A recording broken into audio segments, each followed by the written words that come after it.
पाईल्समध्ये काय खावं, सर्जरी टाळण्यासाठी योग्य डाएट किती महत्त्वाचा असतो? नमस्कार मित्रांनो, मी डॉक्टर प्रभाकर सांगले, पाईल्स फिशर फिशुला विशेषज्ञ, एनोरेक्टल सर्जन.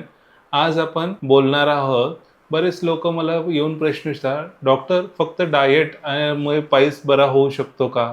ऑपरेशन न करता पाईल्स कंट्रोल करता येईल का? काय खाल्लं तर ब्लिडिंग कमी होईल?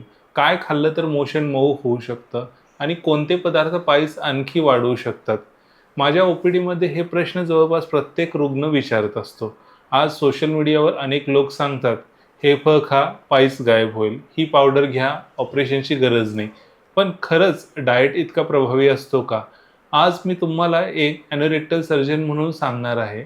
पाईल्समध्ये डाएटची नेमकी भूमिका काय आहे आणि कोणत्या रुग्णांमध्ये फक्त डाएट आणि लाईफस्टाईल बदलामुळे सर्जरी टाळता येऊ शकते. तर याबद्दल आज आपण सविस्तर माहिती घेऊया. पाईल्सच्या उपचारामध्ये मेडिसिनल प्रोसिजर्स आणि सर्जरी यांच्या इतका एक महत्त्वाचा भाग आहे डाएट. कारण पाईल्सचा सर्वात मोठा शत्रू कोणता असेल तर तो म्हणजे कॉन्स्टिपेशन. जर मोशन रोज मऊ हो आणि सहज होत असेल तर पाईल्सवरचा ताण कमी होतो. पण जर हे रोज जोर लावावा लागत असेल तर कितीही औषधं घेतली त्रास पुन्हा पुन्हा होऊ शकतो. तर चला समजून घेऊया पाईल्समध्ये नेमका कसा डाएट असावा. पाईल्समध्ये डाएट इतका महत्त्वाचा का आहे आणि त्याचे काय कॉन्सिक्वेन्सेस आहेत ते आपण बघू. पाईल्स म्हणजे गुदद्वारातील जे ब्लड वेसल्स असतात त्या सुजलेल्या असतात. जेव्हा मोशन हार्ड असतो तेव्हा जास्त प्रेशर द्यावा लागतो आणि ह्या प्रेशरमुळे ते जे ब्लड वेसल्स असतात त्या घासून जातात. त्यामुळे ब्लिडिंग, खूप सूज किंवा आणि पेन या तिन्ही गोष्टी वाढू शकतात. म्हणून डाएटचा मुख्य उद्देश काय असतो तर मोशन जे काही आहे ते सॉफ्ट ठेवणे. लक्षात ठेवा, डाएट पाईल्स विरघळत नाही, पण सिम्पटम्स कमी करण्यात, पुढचा त्रास टाळण्यासाठी नक्की खूप मोठा मदत करू शकतो. सगळ्यात पहिल्यांदा सगळ्यात आपला मोठा मित्र कोणता असतो तर फायबर. फायबरमुळे काय होतं तर स्टूल सॉफ्ट होतं, मोशन सहज होतं, जोर लावावा लागत नाही. फायबर कुठून मिळेल तर हिरव्या पालेभाज्या, गाजर असेल, काकडी असेल, दुधी भोपळा असेल, फळं असेल, सालासकट सफरचंद, पेरू, ओट्स, होल बीट्स, ज्वारी, बाजरी, नाचणी, डाळी आणि कडधान्य. पण एकदम खूप फायबर सुरू करू नका. हळूहळू वाढवा आणि त्यासोबत ही पाणीही वाढवा. रूल नंबर 2 सगळ्यात लक्षात ठेवा की भरपूर पाणी प्या. फायबर खाल्ल्यानंतर पाणी जर कमी प्याल तर उलट कॉन्स्टिपेशन अजून वाढू शकते. म्हणून दिवसातून पुरेसे पाणी आवश्यक आहे. सकाळपासून रात्रीपर्यंत थोडं थोडं पाणी पिल्याने तर तहान तर भागेलच, पण फक्त तहानच नाही तर बाकी सगळ्या गोष्टींमध्ये सुधारणा होईल. रूल नंबर 3 याच्यामध्ये काय आहे, अनेक लोक कामाच्या घाईत किंवा बाहेर आल्यामुळे मोशन रोखून ठेवतात. त्यामुळे स्टूल अधिक हार्ड होतो आणि दुसऱ्या दिवशी जास्त जोर लावावा लागतो. जेव्हा मोशनची इच्छा होते तेव्हा शक्य तेवढ्या तितके लवकर टॉयलेटला जा. टॉयलेटमध्ये मोबाईल घेऊन बसू नका. 5 मिनिटापेक्षा जास्त वेळ बसणं टाळा. रूल नंबर 4 कोणते पदार्थ कमी करावेत हा प्रश्न मला नेहमीच विचारला जातो.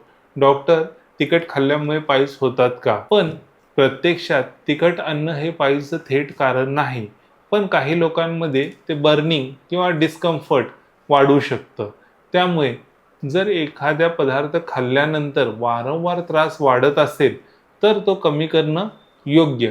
याशिवाय ultra processed food, fast food, कमी फायबर असलेले डाएट आणि सततचे बाहेर खाणं त्यामुळे कॉन्स्टिपेशन वाढण्याची शक्यता असते. रूल नंबर 5 डाएटने सर्जरी टाळता येते का? हा सर्वात महत्त्वाचा प्रश्न आहे. याचं उत्तर काय आहे, काही रुग्णांमध्ये 100% आपण डाएटने ट्रीट करू शकतो. जर पाईल्स सुरुवातीच्या टप्प्यात असेल, म्हणजेच ग्रेड 1 आणि ग्रेड 2 मध्ये असतील तर डाएट, लाईफस्टाईल चेंजेस आणि मेडिसिन यामुळे अनेक रुग्णांना चांगला आराम नक्कीच पडू शकतो. पण जर मोठे बाहेर येणारे पाईल्स असतील, वारंवार ब्लिडिंग होत असेल किंवा ग्रेड 3 आणि ग्रेड 4 असतील तर फक्त डाएट पुरेसा ठरणार नाही. अशा वेळी प्रोसिजर किंवा सर्जरीची नक्की गरज पडू शकते. म्हणून सर्वात मोठ्या चुका काय करतात, अनेक लोक 2 दिवस ज्यूस पितात, 1 आठवडा सलाड खातात आणि मग पुन्हा जुन्या सवयी सुरू होतात. पाईल्स मध्ये डाएट हा टेम्पररी प्लॅन नसून लाईफस्टाईल असायला हवा. रेग्युलर फायबर खायला पाहिजे, रेग्युलर वॉटर प्यायला पाहिजे, रेग्युलर एक्सरसाइज करायला पाहिजे आणि नियमित मोशन हीच खरी लॉंग टर्म ट्रीटमेंट आहे. याचा जर आपण सारासार विचार करून जर कन्क्लुजन काढलं तर मित्रांनो, पाईल्सच्या उपचारासाठी डाएटची भूमिका खूप मोठी आहे. योग्य डाएटमुळे मोशन सॉफ्ट राहतो, ब्लिडिंग आणि पेन कमी होण्यास मदत होते. अनेक रुग्णांमध्ये सुरुवातीच्या टप्प्यावर सर्जरी पूर्णपणे टाळता येऊ शकते. पण जर वारंवार ब्लिडिंग होत असेल, मोठे पाईल्स बाहेर येत असतील किंवा पेन सतत होत असेल तर फक्त डाएटवर अवलंबून राहू नका. एनोरेक्टल सर्जन किंवा पाईल्स फिशर फिशुला तज्ज्ञांकडे नक्की व्हिजिट करा.